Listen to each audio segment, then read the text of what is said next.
and we have basically the foundation set to become Mexico's largest real estate platform for second home markets, mostly in tourist destinations. So at the end of the day, MexEdge is not limited to a US Mexican peso currency exchange. No, definitely not. I mean, we can do whatever, US dollar, Canadian dollar, euros, pounds, any major currency, obviously into pesos, but also any major currency against any major currency. The value you bring is about living here, where the schools are. This guy's a great architect. Here's another engineer. These are the closing coordinators we use. So at MexHome, we actually take off all of these like friction points, which is like contract drafting, listing agreement drafting, closing coordination, applications for financing. We take that all off the table. Our agents don't even have to run their own advertising campaigns. All that is done by like a team of experts, if you will. Right. So that they can just actually step forward. Be realtors. And just be awesome, badass people who are ambassadors to Mexico and shine in the spotlight. So I got to sit down today with a really good friend of mine, Aaron Fisher, who's one of the founders of MexHome, which is a big real estate company here in Sayulita. And we got to sit down and just talk shop. And it was really cool. We talked about where the real estate market is now, what the real estate market looks like for the future. We talked about currency hedging. We talked about the fluctuating Canadian dollar against the US dollar. We talked about just all things real estate, Sayulita currencies. It was a super fun podcast, and you guys should check it out. We were lucky enough to film this podcast at one of Aaron's awesome listings that he has on top of a hill overlooking the whole bay of Sayulita. It's beautiful. It's called Casa Copechi, and stick around at the end of the podcast to watch the whole tour of the house. Hey, what's up, guys? I'm George with MexEdge. I'm here with a super good friend of mine, Aaron, who owns or is one of the founding partners of MexHome Real Estate, which is a big real estate company in not only Sayulita, but kind of all over Mexico. They've got offices, you've got offices now in Cabo, San Pancho, a couple in Sayulita, Puerto Vallarta. And Bucerias as well. Bucerias. Yeah.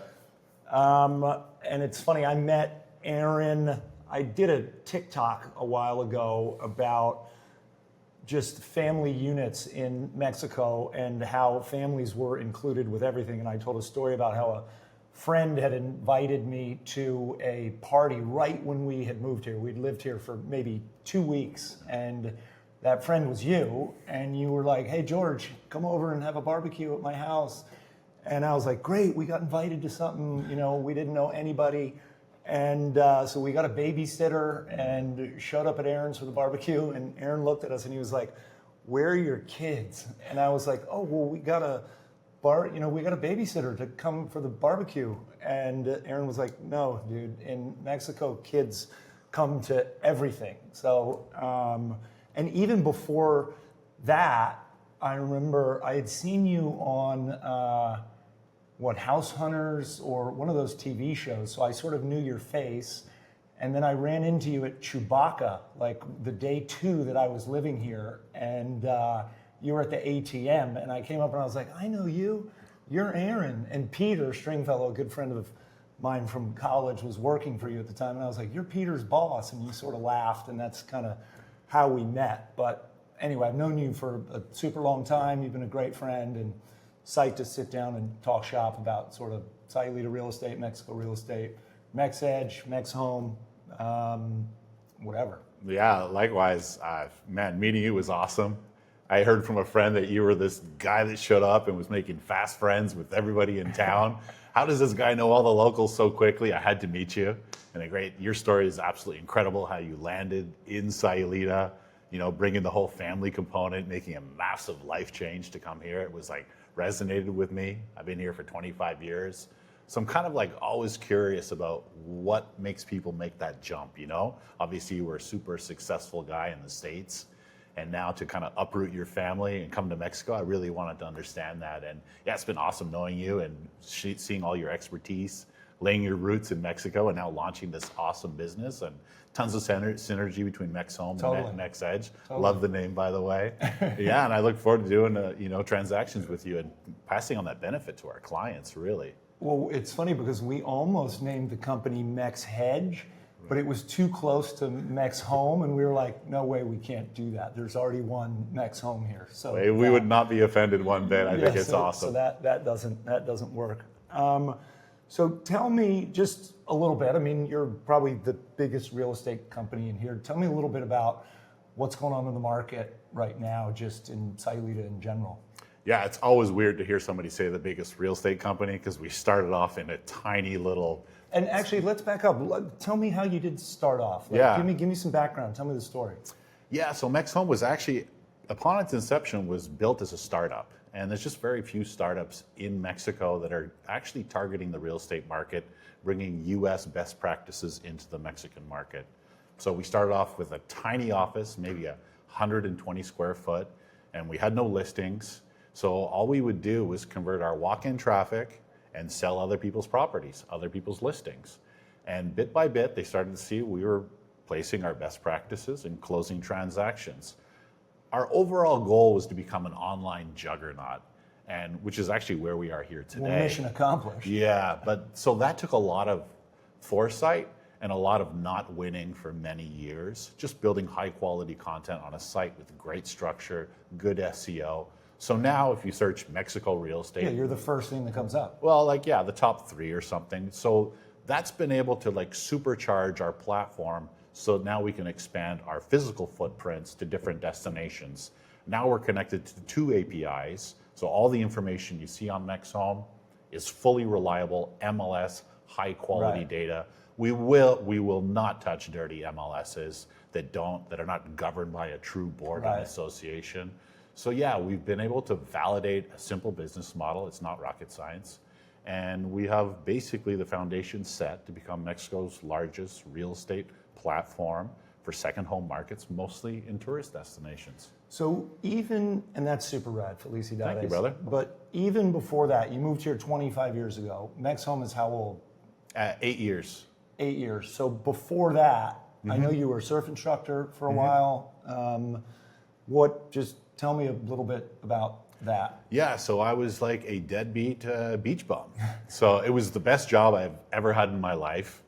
And basically, I wasn't a surf instructor per se, I was a surf guide and prided myself on being the #1 surf guide in Mexico. So I worked with Charlie Fox and Sean Collins, owner of Surfline. He's passed away, God forbid.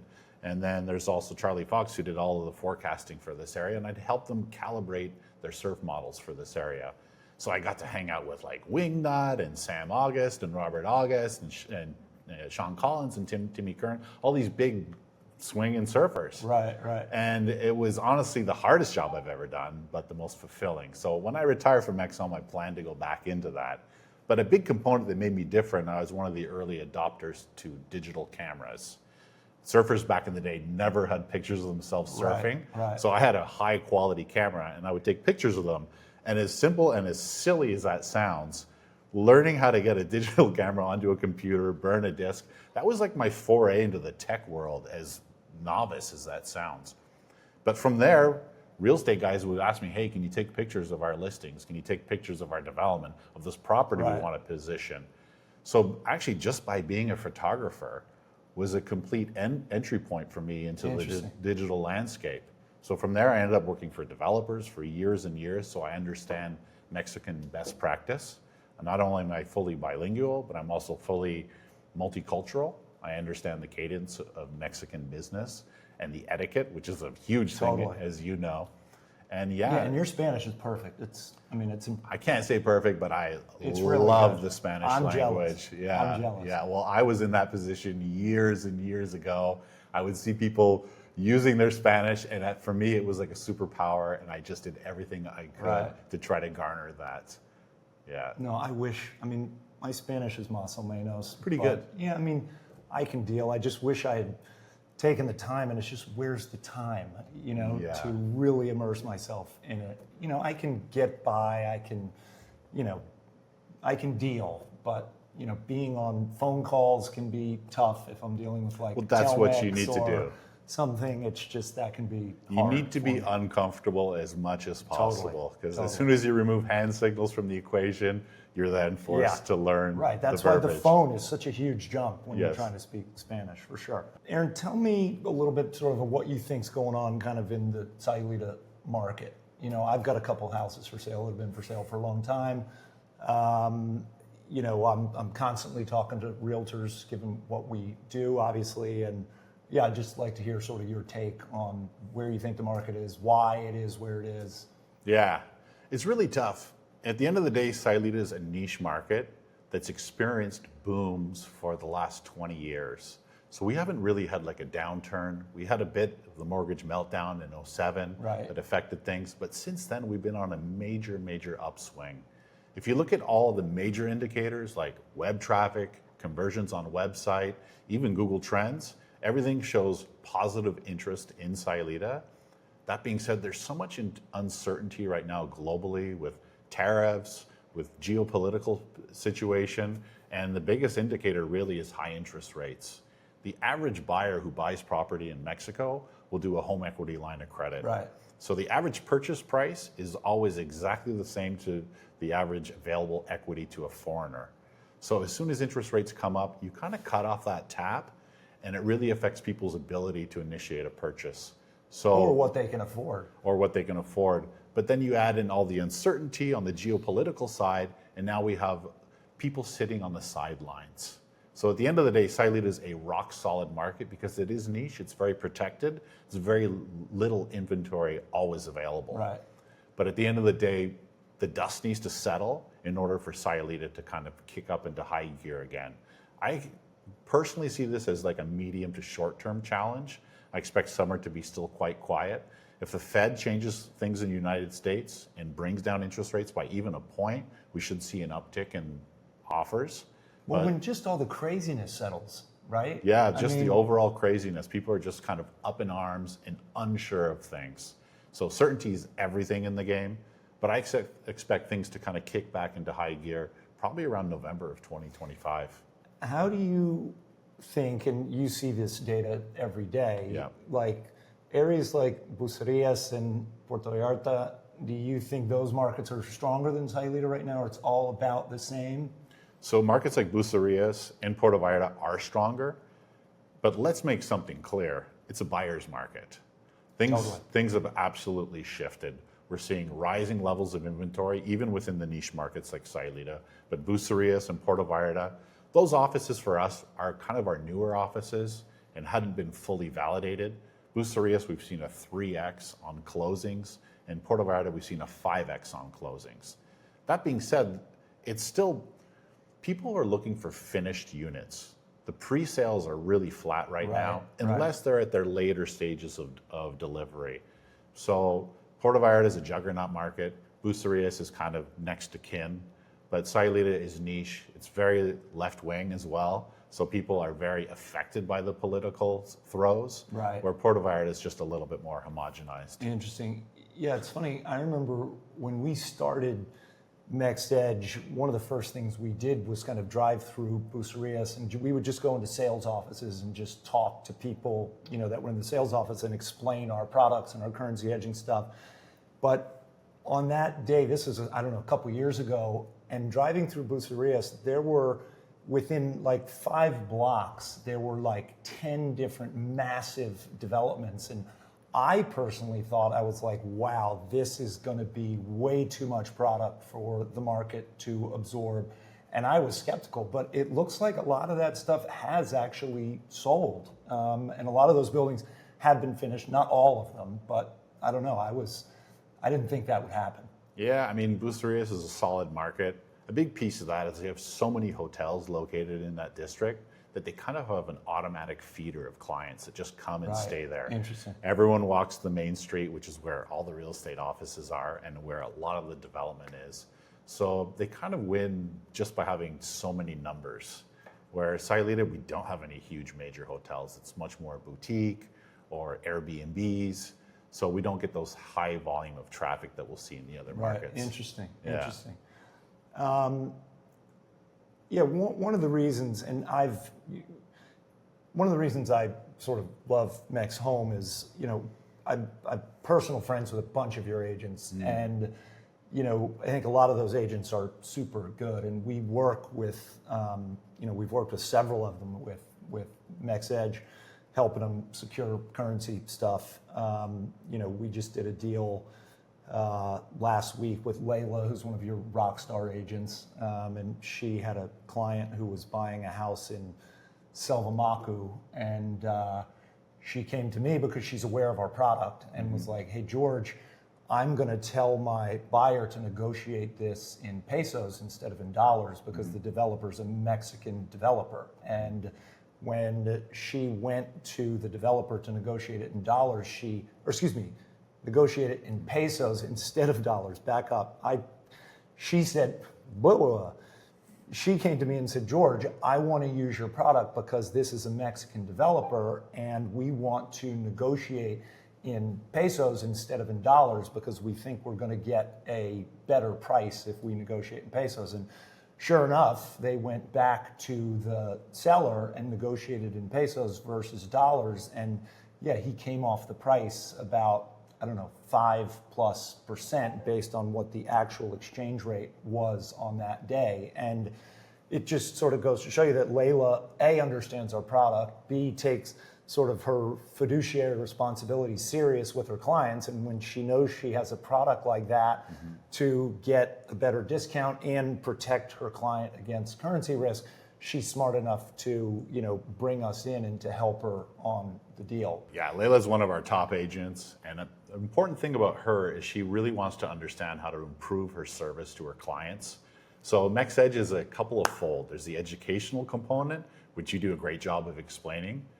But aside from that, it protects the buyer so they're not dealing with these crazy currency fluctuations. And then as a developer, and they run all their ROIs, all of their projections are based in pesos because all their costs are in pesos. So for them to have like rock solid numbers and know every month on the month when they receive those deposits, they're exactly what they anticipated is like security for both parties.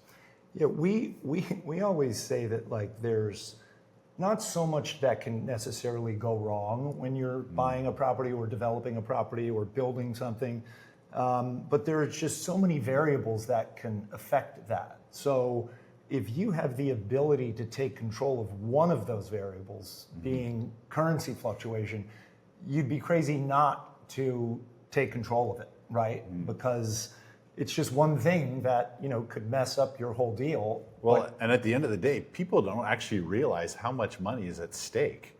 If the currency only changes by a couple of points, your payments over the course of, say, 18 months for a development, you could be paying tens of thousands of dollars more. Yeah. It's a terrible risk. I mean, think about it. If the peso, you're buying a 500,000 or you're buying a 10 million peso condo in PV, the peso's at 20, that means it's $500,000. If the peso goes to 18, that house is now $555,000. And given the currency fluctuations we've had lately and the volatility we've had lately, that's not out of the question at all. I mean, you know more than anybody. It can take also, eliminate the preventas because those can take, months, years, whatever. But even a typical closing in Mexico, because of the fideicomiso, the foreign buyer permit, all that stuff, in this area being on the coast, I mean, it can take 3+ months to get something closed. And just in 3 months, we watched the peso go with one client in 3 months from 19 to 17.12 in 3 months, Absolutely. So if your closing is 6 months, 8 months, whatever, for whatever reason, it can just have a dramatic effect on what somebody ends up paying for it. Well, aside from that too, is most people don't realize that even though things are priced in dollars, actually all recorded values are all strictly in pesos. Exactly. So when we do closings, we often negotiate in dollars because that's the currency that buyers and sellers are often comfortable with. Now, when you're talking with a developer, it's a completely different situation. But we can never give a client a rock solid estimate of closing until honestly 2 or 3 days before the actual closing date. You know the reason to this. Right, of course. It's because we don't know what the peso. exchange rate of that peso against the dollar, which is what we Right. negotiated, is going to be on the time of the closing. So yeah, I think this dovetails beautifully into people's kind of projections, and it sets their expectations realistically, and there's just like less surprises. Totally. You know, I'm sure you've been involved in deals like this, and we talk to realtors all the time who have. They sell something in pesos, their client is Canadian, American, whatever, and their client isn't paying attention to exchange rates at all. And then the week before closing, they'll get whatever, their closing statement or whatever, and they're like, holy shit, this house is now 30 grand more or whatever. And they were totally unprepared for it because they just weren't thinking about currency fluctuation and how that's going to affect their purchase. Well, that's the issue, is nobody thinks about currency fluctuation. If you're a Mexican homeowner and you want to sell your property, there's an incredible lure to list your property in dollars because it's the almighty dollar. But at the end of the day, it's actually not legislatively correct. In fact, Profeco, which is like Mexico's government oversight, or the Better Business Bureau of Mexico, they've released a new legislation, which is the NOM 247 law. And now you must list your property. If you are going to list it in dollars, you must include it in pesos, and you also must include descriptions in Spanish. So Mexico's doing a lot to kind of shore up the legal side, so that real estate offices. I mean, good for Mexico. This is Mexico. The peso is the currency of Mexico. I mean, you know, they should be doing that, you know? Yeah, well, you wonder, how did we ever even get here? But at the end of the day, it's really tough for a personal Mexico person to actually open up a dollar account. As a corporation, it's not that challenging, but as a personal investment account, to have dollars is really challenging. So and it used to be much easier way back in the day, but not anymore. It's very difficult. Yeah, it's super challenging. Even for a gringo or whatever to open a USD-based account here. You used to be able to get them at Intercam, I think, but I don't think Intercam even has that anymore. They might. They may not offer it, but so what Mexicans have done historically is they've put their funds into real estate in tourist destinations. Why? Because those prices are locked in dollars. It's almost like a removed position to be able to lock in a dollar investment account. So it like insulates them from the swings of their own personal currency. So here we are now here today. Yeah, you know what's interesting is when we started MexEdge, it was mainly for people buying in Mexico, obviously, in pesos, funding those purchases in either US dollars or Canadian dollars, pretty much, right? But recently, because of the fluctuation and volatility between the Canadian dollar and the US dollar, the last like 3 clients I think we've had have been buying in like, you know, heavily dollarized markets like Cabo, heavily dollarized, right? Everything's sold in dollars. But they have been buying things in, let's say, Cabo in dollars, but they're funding it with Canadian dollars, and they have been worried about the fluctuation between the Canadian dollar and the US dollar because they're buying it in US dollars.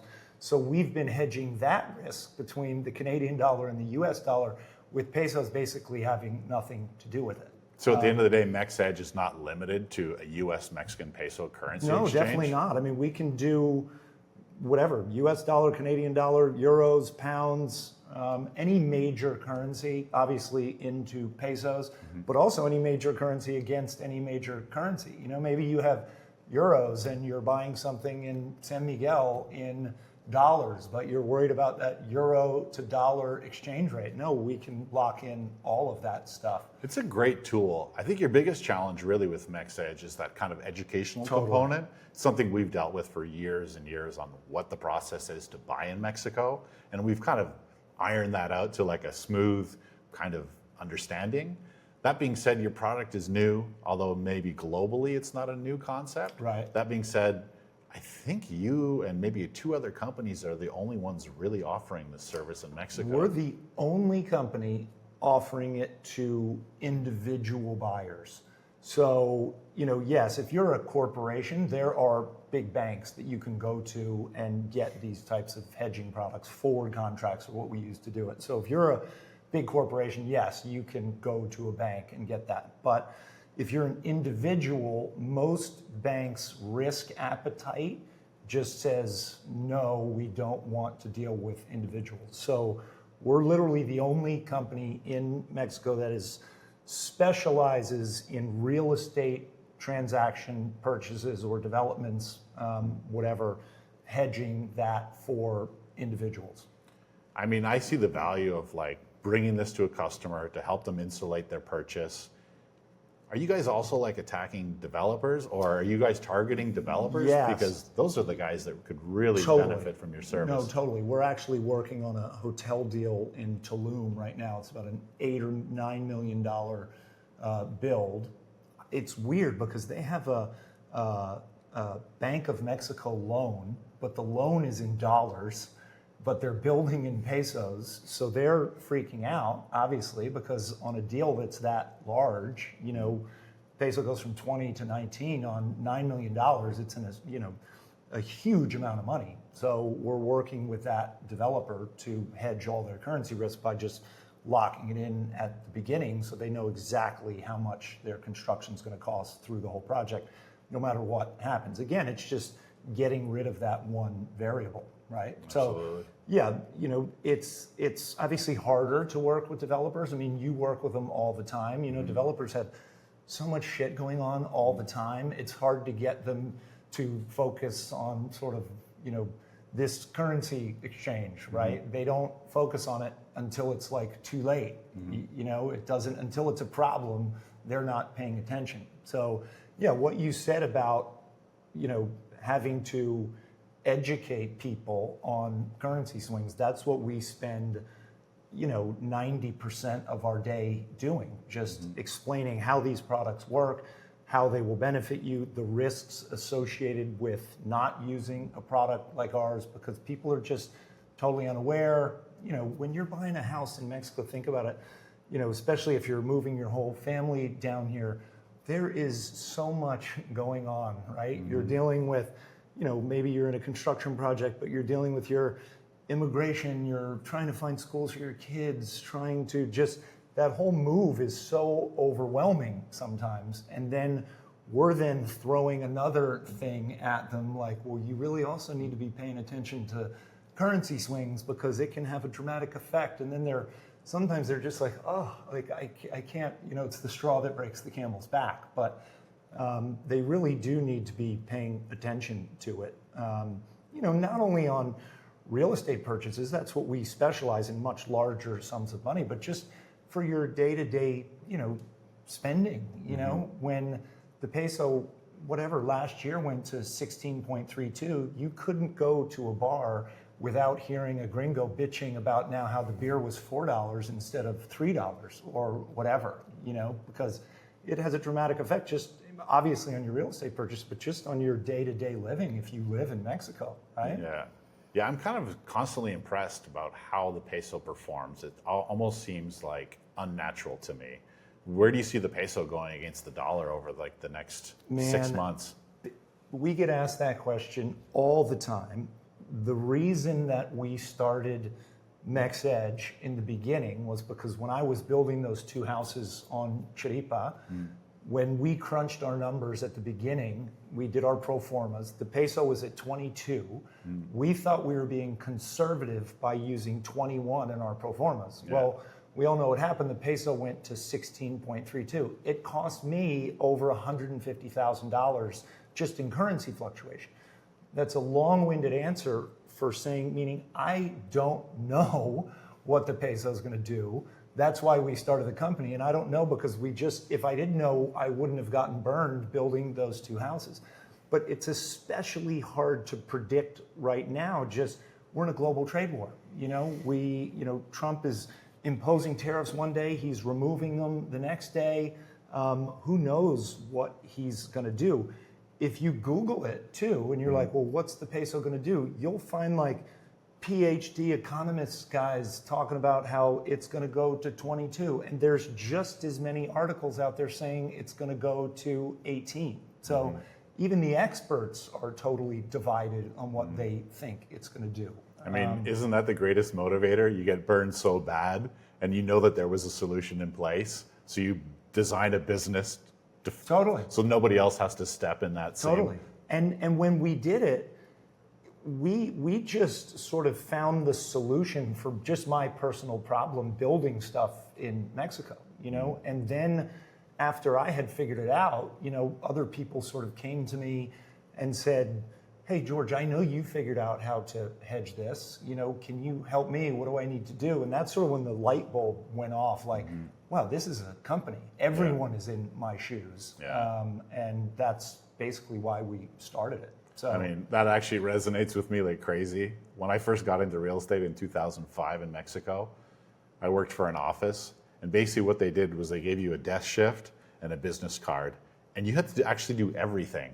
I mean, I barely spoke Spanish back then, so if I had an offer, I had to find some old junky template somewhere, and I had to do a dual language, dual column offer. It was absolutely impossible. I had to coordinate everything directly with the notary. I had to go and call an escrow company. I mean, I was just like some young kid. I was like 25 years old. I had no idea what I was doing. And it was just so hard to kind of get your foundational understanding. And honestly, that was the entire inspiration for Mex Home. If you look at like a salesperson, their job should be to be like a rock star. Like every salesperson should be an ambassador to Mexico. Right. The value you bring is about living here, where the schools are. This guy's a great architect. Here's another engineer. These are the closing coordinators we use. So at Mex Home, we actually take off all of these like friction points, which is like contract drafting, listing agreement drafting, closing coordination, applications for financing. We take that all off the table. Our agents don't even have to run their own advertising campaigns. All that is done by like a team of experts, if you will. Right. So that they can just actually step forward. Be realtors. And just be awesome, badass people who are ambassadors to Mexico and shine in the spotlight. Because anytime you get stuck into one of these friction points, it slows down the entire process. So yeah, it's always kind of the motivation, right? It's a painful process you go through. Right. You learn from that and you Come go up with a solution. How can I streamline this situation? Right. All right, so we talked a little bit about just sort of the overall market between Sayulita, Puerto Vallarta, Bucerías. What about the luxury market? Like, I have my opinion, and you're so deep in it. I'd love to sort of hear what you think and see if it jives with my thoughts. Yeah, absolutely. I mean, the luxury market's a different animal altogether. They're not as affected by the throes of the economy. Exactly. A little more bold on their decision making. So we actually are seeing a solid baseline of luxury purchases happening. But I think it's actually important to understand that, honestly, back in 2005, there was actually almost no luxury market here. It really wasn't until Dine, which is a big developer in Mexico, just 25 minutes down the street. Yeah, Punta Mita. Built up Punta Mita. They placed a recognizable, iconic luxury brand, which is the Four Seasons. And since then, they've created this kind of track record where other luxury brands can come and build within this master plan community. So 2 Jack Nicklaus golf courses. Right. You've got the St. Regis, and then several other sub-condominiums are built there. It was such a huge success that Bill Gates actually came down, and he's a major shareholder in the Four Seasons publicly traded company. When he came to the Punta Mita Four Seasons Resort, he actually just went and bought it through Cascades LLC and actually acquired that individual resort. Now, when that happened... That's interesting. I never knew that. Yeah, so he acquired that, and I believe it was 2006 or 2007. My good friend of mine was running the hotel at the time, which always operated in positives, even during the worst times of the economic markets. But when Bill Gates comes down and makes a pet project purchase, which is what he does through Cascades LLC, Right. it kind of sends shockwaves throughout the entire community. Everyone pays attention. Everyone pays attention, and they go, well, if it's good enough for Bill, it's good enough for us. And now we've seen other things like Susores del Corazon, which is an auberge resort being put in place. We saw Tim Kugel, is that his name? The Yahoo guy? I don't know. We saw the Yahoo CEO go and develop his own pet project called El Banco. We've seen a lot more flagship hotels and resorts coming and placing their investments.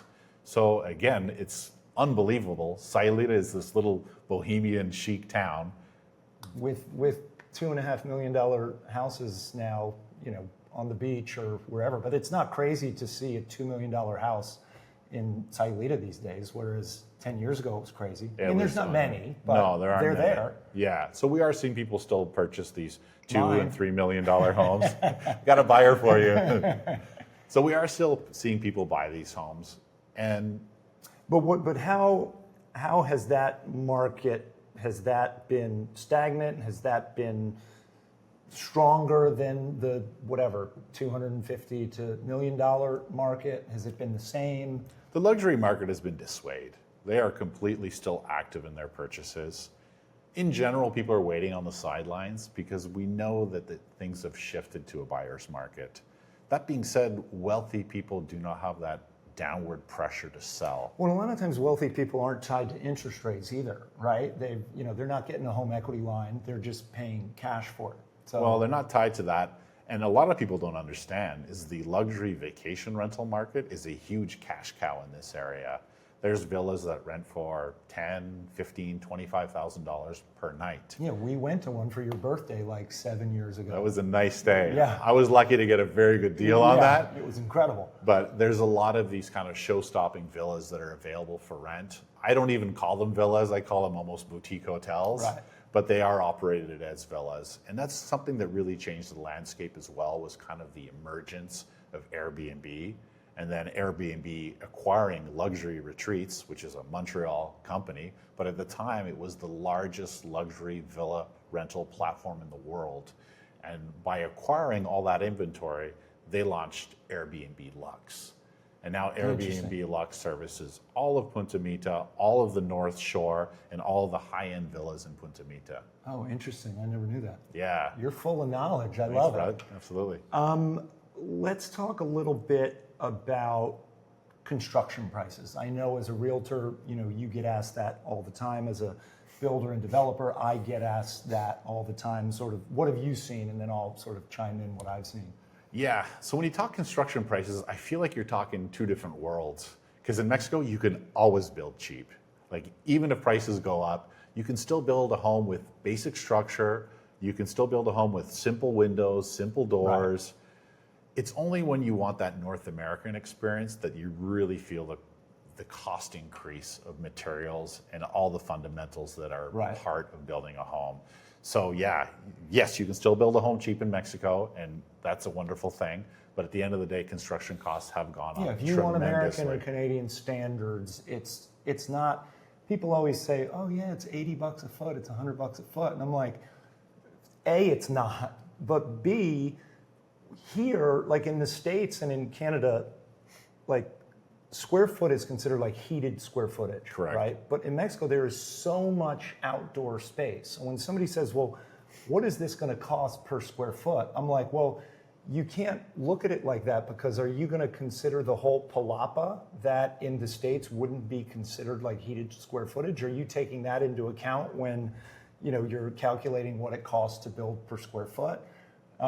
So people say, oh yeah, it's $80 or $100 a square foot. And I'm like, yeah, no. It's not even close to that. You're going to be lucky if you're under 200. Now, of course, there's, you can go build whatever, a very modest, brick roof, concrete, whatever for cheap. But no, it's not, $100 a square No, foot. it's definitely hurting the market. It's definitely hurting the sale of like land sales, because it's like you said, it's really ambiguous what your total square footage cost is. In Mexico, the best way to figure out is what's your air-conditioned space.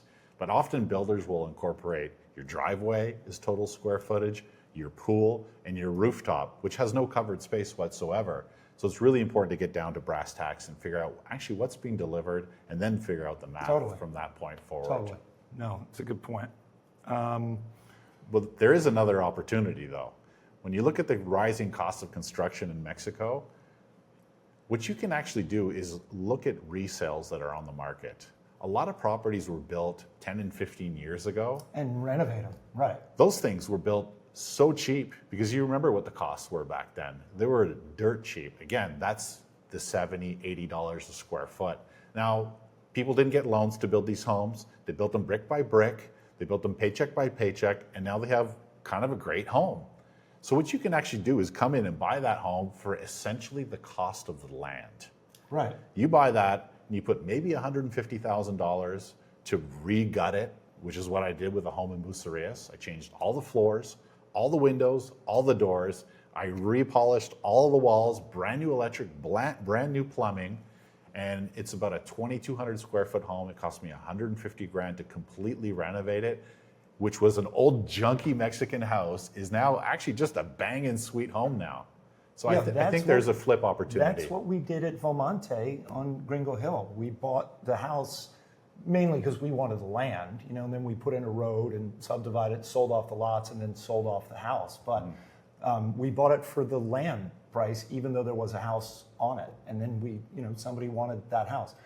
It was interesting you said, though, it's hurting lot sales. And we've got a couple friends, you may not know who I'm talking about, and I don't want to say their names, but they bought a lot thinking that they were going to be able to build for $100 a foot, and then they had their dream house planned, had hired the architect, did it all, then priced it all out. And they were like, holy shit, this is triple or double what I thought it was going to cost. Couldn't afford to build it, and then ended up putting the lot back on the market to sell the lot. Well, that's the challenge. Timing is everything. Totally. You might go in and buy a property, or at least go under contract. That could be delayed. You could have been quoted a certain price. Yeah. And you go, well, yeah, we're going to take our time designing our home. Well, time is risk. When you're building your home, you're almost like a mini developer. And in Totally. the development game, Totally. time is risk. And actually, you were the guy that told me this. You win or lose the development game with the cost of the land. And I was like, that makes sense. You make your money when you buy it. You make your money when you buy Right. it, and you need to get it at a good price. Right. So actually, there's tons of great land available at a good price. But really, if you want to act on something, you actually need to move swiftly, and ideally before the end of the year, because that's usually usually you want to buy. Well, that's when the cost increases come. I mean, there's several during the year, but there's definitely always steel, concrete always goes up. Right at the end of the year. Right at the end of the year. Yeah. No, exactly. So the takeaway is, if you want to build a home in Mexico and you have land, Do it now. get on it. Yeah. It's not getting any cheaper. Yeah. It's funny, I have friends who built houses, nice houses here, and when they signed their construction contracts with their Mexican builder, they signed those contracts in dollars. And this is one of the things that we talk to people about with MexEdge is when you go and hire a Mexican builder to build your house for you, you're basically going into a business partnership with that guy until the house is done, right? You both have the same goal, right? Get the house done. He wants to make a little bit of money. You want to build your house and move in. And if you both have that same aligned goal, you want your builder to be successful, right? Because if your builder isn't successful, you fail too because you're partners. Well, if you sign your construction contract in dollars, and then the peso goes from 20 to 16, and you're paying the guy in dollars, now for every dollar you pay your builder, he's only getting 16 pesos instead of 20 pesos, and he's getting screwed, right? So, if you sign your contract in pesos, you're protecting your builder to make sure that he's successful, but then you also need to hedge your risk and lock in your currency exchange so that you don't get screwed either, right? Yeah, I couldn't agree more. And that's sort of where we step in to, lock in that guaranteed rate. But I had a friend, him, I won't bring up his name, but, he built a super nice house close to here, and, it was a several $1 million build. And at the end of it, the peso strengthened so much, the builder came back to him and said, listen, I know that we signed this contract in dollars, but the peso's gone to, under 16 and a half. I need an extra $300,000 to finish this project. Otherwise, I can't finish it. And my friend was smart enough to realize the builder wasn't trying to rip him off. You know what I mean? He watched what happened to the peso, and he was just like, shit, what do I do? Like, he's right. He just got, made 30% less money. I could either pay him the 300 grand he's asking for, or the guy's going to start potentially cutting corners, or maybe he doesn't even finish. Maybe he's just like, I'm sorry, I don't have the money. I mean, you're trying to squeeze blood out of a turnip at that point. You will actually bankrupt your builder if you negotiate in dollars. You're setting yourself up for failure On my most recent build, I set everything up in pesos. I had a fully funded peso account. My situation was different than the average buyer, but I had a fully funded peso account that I knew would cover the entire capital cost. And from there, I'd make the monthly or bi-monthly distribution payments. And at the end of the day, there was absolutely zero surprises. So if you're building, don't build in dollars. Don't go under contract in dollars. Your builder could go bankrupt or not fulfill their obligations to the contract. Instead of making a new friend, you make a new enemy. Right, exactly. Like it's not good for anybody. Or you're getting concrete countertops, even though you swore he said granite or marble. Absolutely. You know what I mean? Yeah. No, that's a great point.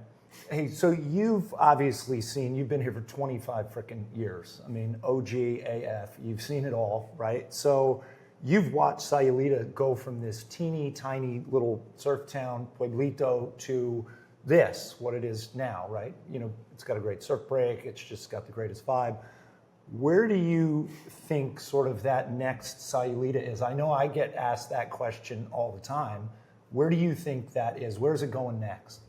Sayulita is a tough one to repeat. I've traveled all across Mexico, and a lot of people don't really understand what makes Sayulita tick, even people that have lived here all their life. It's really simple. We have 2 killer surf breaks that are poised right at the center of our town. It's like if you built a ski resort at the bottom of a beautiful mountain. You can't move that mountain around. Right. The mountain is the amenity. So everyone is trying to find the next Sayulita. The problem is you're going to have to go through all those growing pains of infrastructure, services, schools, good restaurants, schools. I mean, the list goes on and on. Like, what are you going to save? 20, 30, 40, 50%? Sayulita is fabulous now, here, today. Just get on with it. I would just buy in Sayulita. We have more inventory in Sayulita right now, here, today, than we've had in the last 15 years. It's actually a buyer's market. It is still a niche market, so you're not going to see rock bottom deals, but you are going to get it in a premium. So I would kind of take away that daydream. I've traveled all across Mexico and do all the time. Me too. And there's just nothing else that hits on all the same cylinders as Sayulita. You say the surf breaks, and I agree. You know, I say the community, man. Yeah. Like, it is so unbelievably killer, just how tight-knit it is, how, you know, everyone's got each other's backs. I've never lived in a community like this that is sort of that tight-knit. I mean, you know, we're on all those huge WhatsApp groups, right? And anybody has a problem, you put it on that WhatsApp group, you get a solution in 5 minutes, whether that's, I need a recommendation of a plumber, or whether it's, hey, my car broke down on Putumita Highway. You'll get 4 people, hey, where are you? I'll come get you. What do you need? You lose your freaking dog, you put it on one of those groups, you find your dog in 15 minutes. It's pretty special, you know? I mean, I've been to Todos Santos, I've been to all these other cool towns. They don't have that same charm. Right. I always say Sayulita is a tourist town chock full of locals. Right, and totally. It doesn't feel like you're in a tourist town. You feel like you're in a place that services people that just want to be here. So you're right, it's not only the surf break, but I would dare to say the biggest element that makes Sayulita so cool. Well, it never would have gotten the start it did if it weren't for the surf. I mean, let's be honest, when the cool factor. Right, but you know, and that happened all over the world. Surfers discover shit first, right? Because there's a good wave, and then the surfers start going more and more, and then with the surfers, people hear about it, more tourists start, or just normal people, potentially non-surfers, start, you know, hearing about it from the surfers and go there, and you know, that's what happened here. I mean, the surfers kind of found it first and kind of put it on the map. Not that it didn't exist, but you know what I mean. They definitely put it on the map. But right. I would dare to say the reason why the community in Sayulita is so awesome is actually because of the international school that exists. In fact, if you were like a really forward-thinking developer, you could go almost anywhere in Mexico. Put a school first. Put a high-quality international school there, give back to the community through that school, through sponsored scholarships, and you would attract young families that are looking to change their lifestyle and have a cultural experience in Mexico, and that would catapult the real estate market. Totally. And we're talking about Costa Verde, where both of our kids have gone. And without it, we probably wouldn't have been able to move here. No, it's what makes the entire move down here such a light lift. Right. We got schools for the kids. My wife has tons of activities she can do. We've got great restaurants. We've got great culture, great bars, great nightlife. Awesome, supportive community. Yeah. Yeah. Yeah, no. I dare you, I challenge you to find a better place than No, Sailita. and I don't think it exists, at least for my personal taste. Yeah. You know what I mean? But yeah, I don't think it exists. I mean, part of me, every time I travel throughout Mexico, that is my quest, is to find the next cool spot. And it doesn't have to be the same flavor as Sailita. It could be a really cool small city. It could be a great music vibe. But again, having all those elements come together and just make that really cool factor come alive and the safety factor come alive, it's just very unique for Sailita. No, totally. Yeah. So we get there's no replacing Sailita with something else. But, let's talk just quickly about some of the other, maybe not emerging markets, but emerging markets more for foreigners who are moving here. Like I can think of a couple. I mean, San Miguel's been around forever. Oaxaca City is now sort of, on the radar as a really cool place. It's always been cool, and, the foreigners will probably go there and ruin it. But, what other places have you seen sort of like that? Honestly, you can throw a dart at the Mexican map and land on a gold mine. I mean, you've got Puerto Vallarta, which is the San Francisco of Mexico. You've got Bucerias, which is a great snowbird location. You have Los Cabos, which is like desert meets the ocean. Yeah, it's like Southern California. Great surfing, absolutely impressive landscape. You've got Huatulco, which is still kind of very untouched. They're building more of like a Quereyes type of development. Yeah. You've got Puerto Escondido, which has world-class professional surfing. And then you've got all the inland stuff as well. Like You've got Mexico City, the got greatest city in the world. I mean, I was just in Mexico City 3 weeks ago. I walk outside.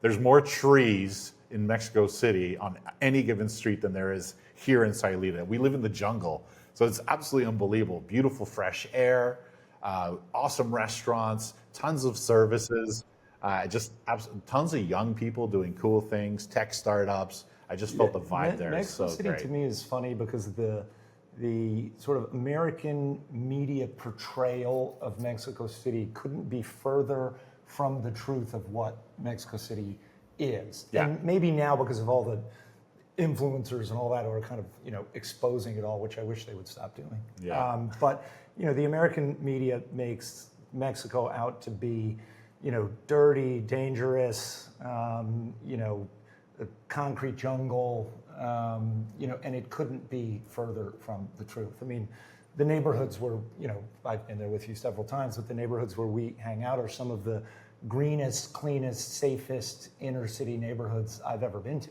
Yeah, I totally agree. When I first moved to Mexico, I read an article, and Mexico City was the most dangerous and the most polluted in all of the world. And it's just absolutely unbelievable how they took this kind of like terrible situation and completely reversed it. All the young people that grew up there became, educated tech entrepreneurs, just regular entrepreneurs, building businesses, building restaurants, and they had a real green incentive to kind of improve the city. I mean, with all the trees, could you imagine how many leaves fall on the street? It's crazy. And they have all the manpower to clean that up every single day. So it's just rare. I mean, I can go to New York, and there's just so many things I can't do because I'm just not a uber wealthy person. In Mexico City, I have complete unbridled access to absolutely any experience I want in that entire city. I can go to the best restaurant, I can go to the best Broadway shows, and it's like I have full access to the city, and it's just it feels so off Broadway. I got right, your point. Right. It might not be the same, but honestly, for us, No, totally. I get it. we feel like we can actually savor everything that the city has to offer. So it's one of our main go-tos. You, of course, spend so much time there. I go there 2 or 3 times a year and love every time. Well, it's funny too because you never think of we're getting off topic here, but I love Mexico City that much. But you never think of big cities as a cool place for kids, right? But when we go to Mexico City, my kids freaking love it. Like I've been with you riding go-karts, going to the movies, which we don't really get to do in living in the jungle. The kids museums, Going ice skating with the kids. Yeah, ice skating. There's just so much stuff for the kids. Like, my kids love going there. They can't wait to get there for the summer. Yeah, so Mexico City's there, done and dusted. It's a Yeah. great staple. But it's certainly not Sailita, and it's not that next cool spot. It's a big major metropolis. Right. So that next spot, it's either going to be north or south of us. I know that's super ambiguous, but as you go north, we still have great surf breaks. We have kind of virgin, beautiful beaches. And as you go south, you've got the Costa Alegre, which kind of spills and connects to Carayas. Carayas was like the first beachfront luxury properties that were ever built in Mexico, and kind of set the tone for all of Punta Mita. They took these large... You bring up Costa Alegre, and I think that's a good point. I had never really been down there, but we went last year on a surf trip with my buddy KC, and that was the first time I'd driven all the way down there. We stopped basically at Barra de Navidad, but just Barra was really cool. What is it, Manzanillo or something was really cool. Just that whole coast. And then, of course, you pass sort of Carayas, on your way down there. But yeah, I kind of see that. Well, there's a major luxury product that's going in there right now. The developer, a friend of mine, Ricardo Santa Cruz, who built out La Mandarina, he basically delivered that project and then took his earnings and launched something that's actually super impressive and special to him. And it's called Chala with an X, X-A-L-A, Chala. And from there, he brought in all of these leaders in community development. Well, and they got the new airport is almost done, or maybe He's done. got an entire landing strip. We actually landed on that strip. It's pretty rough right now, or it was rough 2 years ago. But they're selling beachfront estates. Those things originally sold for $2.5 million. Clients of mine that got in early on the ground level are now exiting their original investments at $4.5 million. Over how many years? That was 2 years ago. Nice. So unbelievable returns. The rich get richer. Oh, I guess so. I mean, all right. Well, thanks, dude. I've super enjoyed this. It's been same. great. It's good to see you as always. Good to see you, man. Look forward to working with you guys more, working with your agents more. Cool. It's a wrap. It's a wrap.